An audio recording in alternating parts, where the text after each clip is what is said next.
Seenaa Nabi Muhammad sallallahu alayhi wasallam. Barnoota walitti aanaa ta'e kanaan seenaa Nabi Muhammad jalqabaa hanga xumuraatti wajjin ilaalla.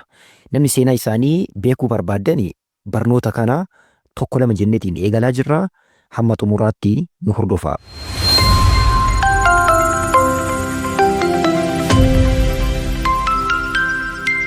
بسم الله الرحمن الرحيم الحمد لله رب العالمين الصلاة والسلام على رسول الله صلى الله عليه وسلم اللهم لا علم لنا إلا ما علمتنا وعلمنا ما ينفعنا وانفعنا بما علمتنا وزدنا علما وعملا يا رب العالمين.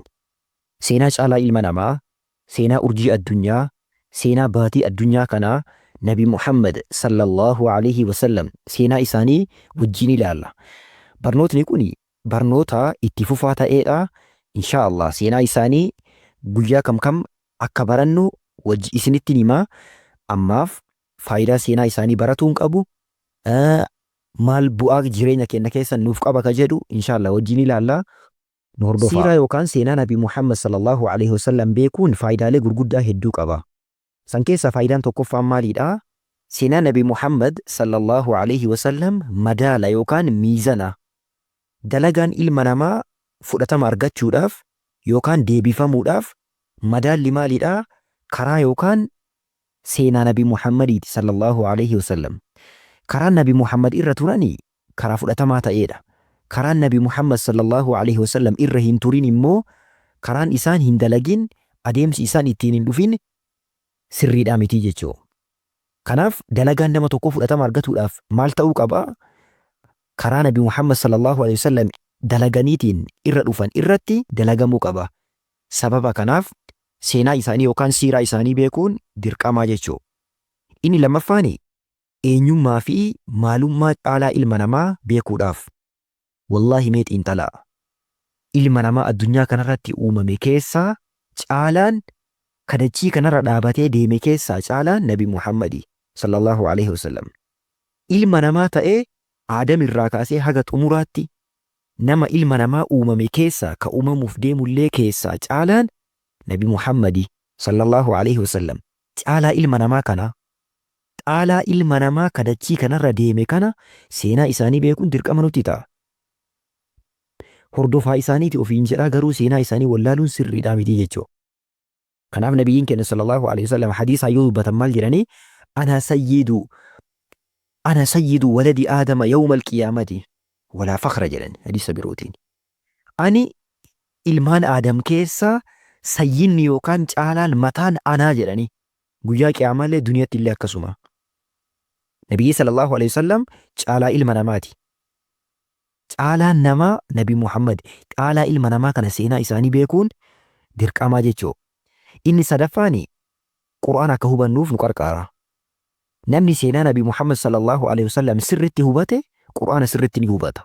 Maa jennaan Aishaa radiyallahu ta'ala anhaa khuluqa nabiyyi keenya sallallahu alaihi wasallam yookaan haala amalli isaanii akkami adeemsi isaanii akkami jedhamtee gaafatamnaan maal jettee kana khuluquhu al-Qur'aan haala amalli isaanii maal ture Qur'aana ture jetti.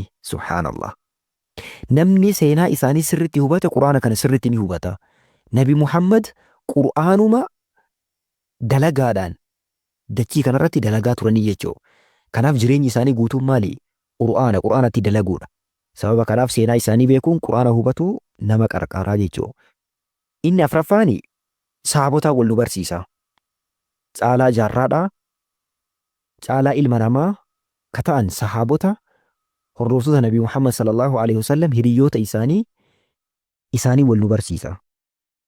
Namni sahabota barate maal barataa? Aarsaa isaan diinii kanaaf kafalan diinii kanaaf maal akka isaan ta'an namni hubate lubbuu isaanii dabarsan qabeenya isaanii dabarsan yeroo isaanii kennan diinii kanaaf namni kun galeef inni illee yeroo isaa kennuun garaa isa nyaatu qabeenya isaa kennuun lubbuu isaa kennuun garaa isa nyaatu. Maa sahaabonnuu haala sanii islaamummaa kana biraan gahanii jechuu. Kanaaf namni sahaabota hubate islaamummaa jaalalli isaa sirritti galaa fi sirritti gadiisa seenaa jechuu. Kanaaf sahaabota wal nu barsiisa. Inni shanaffaan maalidha?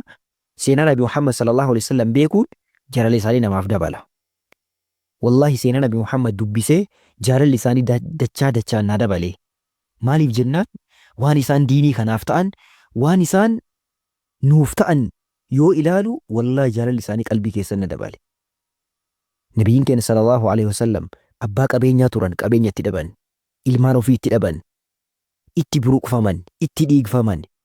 Namni kun isaaf gale jaalalli Nabi Muhammad sallallahu alaihi wasallam qalbii isaa keessatti ititaa deemaa jechuudha. Sababa kanaaf seenaa isaanii beekuun dirqama. حديث النبي صلى الله عليه وسلم يودب مال جراني لا يؤمن أحدكم حتى أكون أحب إليه من والده وولده والناس أجمعين.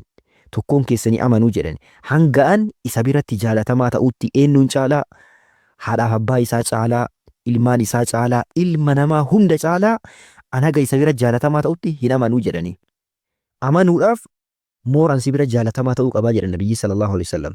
Nabiyyi jaalatuun beekaa ka jaalalaan maasii jaayin jaaladhaani minaamin jedhanii himan kanaa miti. Karaa isaanii irra bu'u, adeemsa isaanii irra deeman irra deemu kana jaalalli. Faayidaan jaaffaa maalidhaa? Siiraan yookaan seenaa Nabi Muhammad sallallahu alaihi wasallam beekuun islaamummaa guutuun guutuutti akka hubannu nu taasisa. Nabi Muhammad sallallahu alaihi wasallam jireenyi isaanii islaamummaan yaa jireenya guutuu of keessa qabataa. Namni seenaa isaanii hubate tokko fiqiin illee isaa gala, aqiidaan isaa gala, ibaadaan isaa gala. Maa seenaa Nabi Muhammad sallallahu alaihi wasallam keessa, karaa isaanii keessa, faana isaan keessa dabran keessa wantoonni kun guutuu waan jiruufi jechuudha. Kanaaf seenaa Nabi Muhammad sallallahu alaihi wasallam beekuun islaamummaa as a whole akka hubannu nu taasisaa jechuudha.